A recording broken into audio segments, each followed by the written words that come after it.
the next supplements that I want to go over are the branched chain amino acids. Now, well, actually, let me go through the disclaimer one more time. When I'm talking about supplements and not necessarily the food, I can tell you, you need to eat all the food. And I'm not worried about making any disclaimers about the food because the food is good. I made it myself. It's good for you, and it's also the right amount of food. But when I get in the area of supplements, though, I am not a doctor. I don't play one on TV again, and so I do not prescribe. I will give you all the background information regarding all of these supplements. You get those by email. You also get those in person when you pick up the food. So I want you to really look at it, study it, and make sure it is okay for you to eat. Even check with your doctor.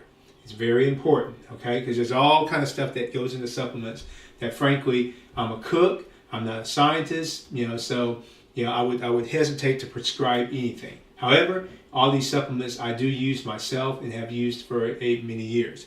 All right, these are branched chain amino acids, and at the CrossFit where I work out, we actually go through buckets of this stuff, and we use it for two purposes. One purpose is as a recovery drink from working out. So when you have a really hard workout, it helps you to recover, helps you to be less sore, and also helps you to build muscle. Now, the second way, and the one that's more pertinent to us, is that we use it when we do intermittent fasting. So on days where we fast and skip a meal, we will drink these. The body, reads it has food because they're branched chain amino acids.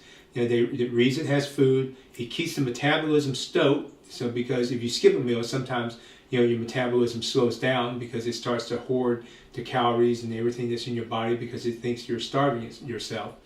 So it keeps the metabolism stoked, so you're continuing to burn fat, but it has a relatively zero caloric load.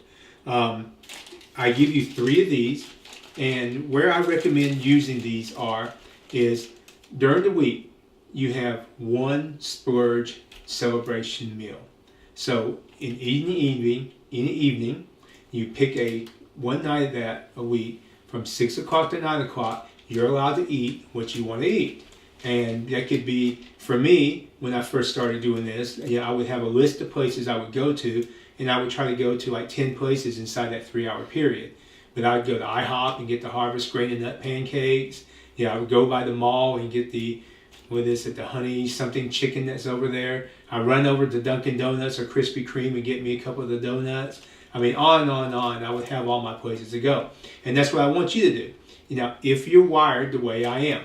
Because if I do a diet and I don't have a light at the end of the tunnel, if you tell me that I had to eat a certain way, even if it was good for me, and even if it was all the stuff that I like, if you told me that's what I had to eat forever, I would never get it done. But if you tell me that once a week or once every 2 weeks or whatever, I could do what I wanted to do and have that control, I could get through.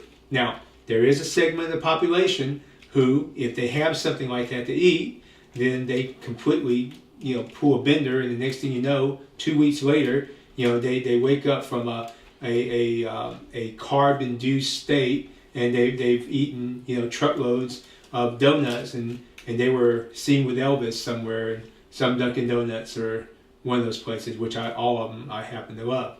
But anyway, so if you're one of those and you cannot have a cheat meal without falling off the wagon, then do not do the cheat Splurge celebration meal. In that particular case, another tip that I picked up from one of my clients, what she does, she is of that category where she can't, or she'll pull a bender and fall off the wagon. What she does is she buys herself something. So in her particular day, at the end of the week, she's done a great job. She's fulfilled. She's followed the plan the way she's supposed to have followed it, and she's lost some pounds. She's exercised, all that. She will go out and buy herself a book, a sweater, or something to congratulate, to reward herself. Okay, so now I am assuming, though, that you are like me, that you're going to have your Splurge meal. So assuming that meal is, for a sample, on a Saturday night. On Saturday night, you will have 6 o'clock to 9 o'clock, anything and everything that you want to eat, in whatever quantity that you want to eat. Keeping in mind that once you're done with that night, that for the next 6 days and 2 meals, until you have that next Splurge meal, you're going to eat clean, you're going to eat paleo. Okay? But on the morning of and the morning after, you're going to drink one of these amino acids as your breakfast. You're going to fast from food that day, but you're going to drink one of these mixed with 16 ounces of water. It's going to taste like a weak Gatorade. All right, so that is for Saturday morning, Sunday morning, if your splurge day is Saturday night. And I included one extra just in case you do work out hard as a post-recovery drink, or even sometimes during the week when you're hungry. When I drink one of these, it seems to take the bite off my hunger. All right, so that's the first thing, the branched chain amino acids, that's how you use those. So if you follow me correctly, you're buying 5 days worth of breakfasts, 2 days worth of fasting, so that accounts for all 7 breakfasts. In your lunches, you have 5 lunches of food, right? And so for the other 2 lunches, I am including some protein shakes as a meal replacement.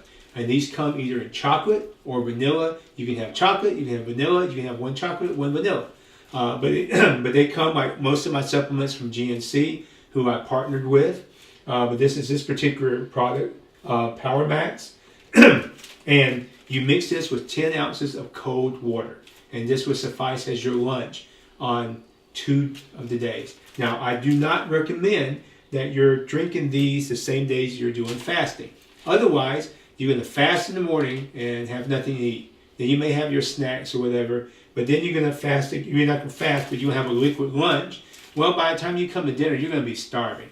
All right, so I would recommend, like, for example, if Saturday was your splurge meal, which meant Saturday morning, Sunday morning was your fasting, I would perhaps do these lunches on maybe Wednesday and Friday for lunch, where you've had solid food for breakfast as well as solid food for dinner.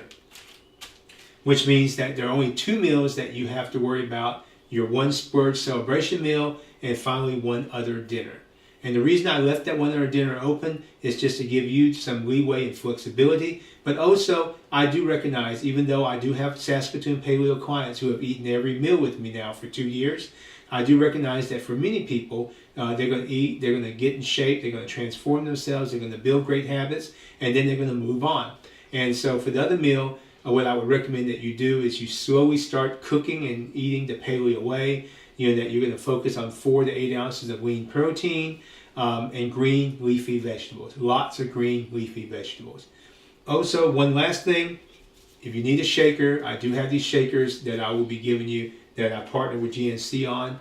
But when you mix these protein drinks, it's 10 ounces of cold water. It got to be cold. Nice little shaker thing in it that breaks it up. Shake it, shake it, shake it. You sip it for lunch, and you're done for that lunch.